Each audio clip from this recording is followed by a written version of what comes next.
aristocrats by day, underworld architects by night. The Pallavicini family, proud bearers of one of Europe's most storied noble bloodlines, have long been admired for their wealth, diplomacy, and ties to the Vatican. But beneath the silken gloves, some whisper of darker dealings. Today we uncover the legend and the shadow behind the name Pallavicini. A dynasty born in power. The Pallavicini story begins in the 11th century, carved into the turbulent landscape of northern Italy. Descendants of the powerful Obertenghi clan, they rose swiftly, founding the autonomous Stato Pallavicino in Parma. These weren't mere nobles, they were power brokers, war financiers, and kingmakers. Their reach grew through strategic marriages and loans to European monarchs. By the Renaissance, they held estates across Genoa, Milan, and later into Vienna and Budapest. Unlike other noble lines that faded with feudalism, the Pallavicini adapted, trading swords for finance and diplomacy. It was this flexibility that laid the foundation for centuries of quiet dominance. The Black Nobility nexus. Following Italy's unification in 1870, when the Papal States were absorbed by the new secular kingdom, a secretive aristocratic group emerged, the so-called Black Nobility. These were the families who sided with the Pope against the state, becoming protectors of old Vatican power. The Pallavicini were counted among them. With strong Vatican ties, they joined a web of Roman noble families, Torlonia, Massimo, Orsini, who maintained behind-the-scenes influence even as papal political power diminished. These black nobles retained roles as papal chamberlains, Knights of Malta, and Vatican bankers, often controlling real estate and private networks that extended into global diplomacy and finance. Syndicate or scapegoat? That brings us to the allegations.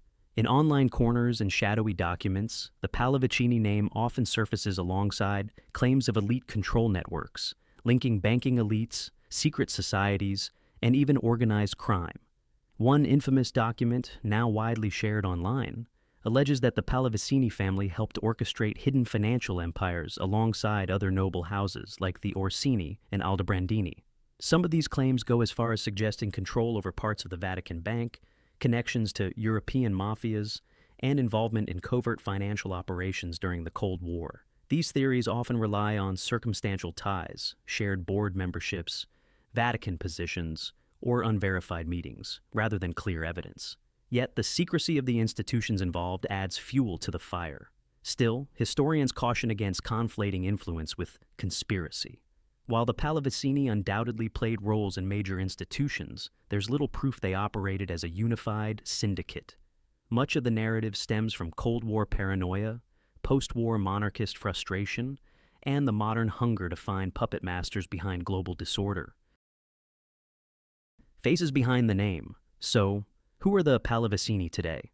Princess Elvina Pallavicini was one of Italy's most visible monarchists, a devout Catholic who served as a political advisor and strategist during the tumultuous post-World War II period. She vocally defended traditional values and retained a private audience with multiple popes, acting as a bridge between Rome's fading nobility and modern conservative politics. Another key figure, Giancarlo Pallavicini, rose not through royal courts but through academia, becoming an advisor to the Soviet Economic Ministry and later a professor of strategic planning. His career shows the family's continued presence in spheres of influence, but also their evolution beyond titles and palaces into global thought leadership. The family's role in the arts and cultural preservation remains strong. Their palaces in Rome and Vienna now serve as museums, event halls, and cultural sites. Through heritage foundations and investments, they continue shaping public memory while guarding the family's mystique. Fact, fiction, and the power of mystery. Are the Pallavicini part of a hidden aristocratic network pulling global strings? The history is real, the influence is proven, but the darker tales, while intriguing, lack the hard evidence needed to cross from speculation to fact. Like many powerful names, the Pallavicini serve as mirrors for our fears about wealth, secrecy, and the quiet resilience of old money in a world that claims to have moved on. And perhaps that's the real story here. Not a conspiracy, but a continuity. A lesson that power doesn't always vanish. It adapts, sometimes in public view, often in private halls, and always with a velvet glove. We uncover secrets where most won't look and explore the hidden roots of influence, where old bloodlines meet new power games.